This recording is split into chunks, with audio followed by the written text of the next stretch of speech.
nama saya Priti Febiola Windy Riprianti dengan nomor induk mahasiswa 858106817, program studi pendidikan guru sekolah dasar Fakultas Keguruan Ilmu dan Pendidikan. Saya berasal dari UPPJJ Universitas Terbuka Pontianak dari Salun Lili Trianto, Kabupaten Ketapang, Provinsi Kalimantan Barat.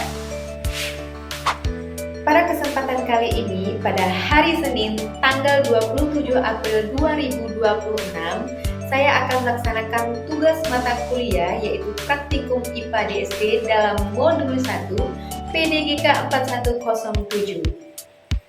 Pada tugas ini, saya akan menyajikan tugas praktikum dalam bentuk video yaitu tentang pertumbuhan, perkembangan, dan perkembangbiakan pada makhluk hidup. Yang ketiga, kita akan membahas perkembangbiakan tumbuhan. Pada proses pengamatan kali ini, yaitu mengamati perkembangbiakan seksual pada tumbuhan struktur bunga, tujuannya adalah mengamati struktur bunga yang terjadi pada bunga kembang sepatu. Alat dan bahan yang perlu kita siapkan yaitu silem, pulpen, pinsel, dan tabel pengamatan. Silahkan menyaksikan. Di sini kita akan mengamati bagian-bagian bunga kembang sepatu dengan baik tanpa merusaknya. Bunga kembang sepatu berkembang biak secara seksual atau generatif melalui proses penyerbukan dan pembuahan. Bunga ini termasuk bunga sempurna karena memiliki alat reproduksi jantan dan betina dalam satu bunga.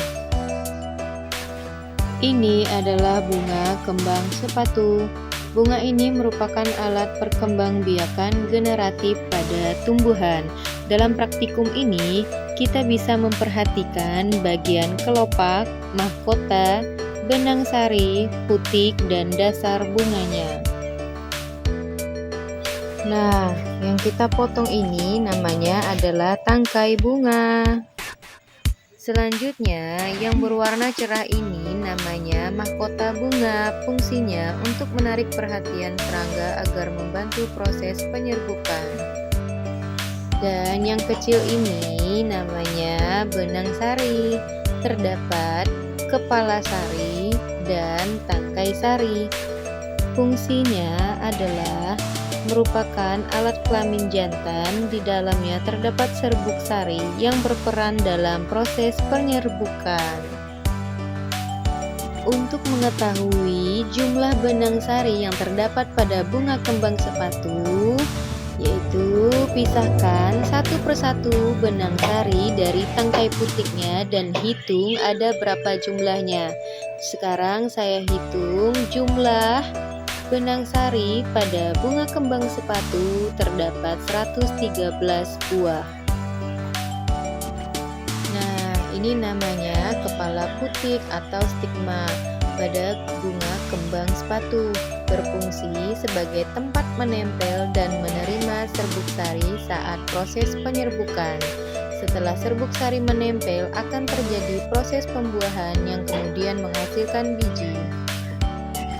Putik ini adalah alat kelamin betina.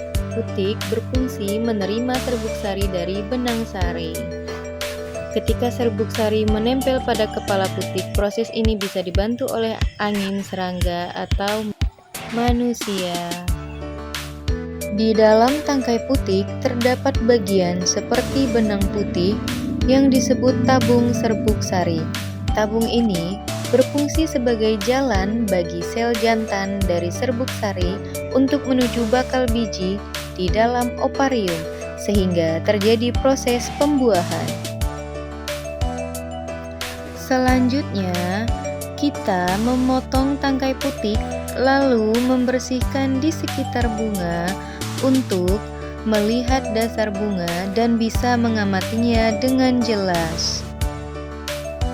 Terlihat jelas bakal biji pada bunga kembang sepatu yang berfungsi sebagai tempat terbentuknya biji setelah terjadi pembuahan.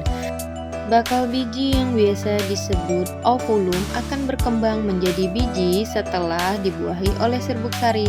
Letaknya ada di dalam bakal buah yaitu ovarium. Dan pada bunga kembang sepatu terdapat kelopak bunga yang berfungsi melindungi bunga saat masih kuncup serta menjaga bagian dalam bunga. Dan saya hitung jumlah kelopak bunga ada 6. Demikian penjelasan praktikum IPA di SD tentang struktur dan fungsi bagian-bagian bunga kembang sepatu. Dari pengamatan yang telah saya lakukan, kita dapat memahami bahwa setiap bagian bunga memiliki peran penting dalam proses perkembangbiakan tumbuhan. Semoga video ini dapat menambah wawasan dan pengetahuan kita semua. Saya mohon maaf apabila terdapat kekurangan dalam penyampaian. Terima kasih atas perhatiannya dan terima kasih telah menonton. Saya ucapkan wassalamualaikum warahmatullahi wabarakatuh.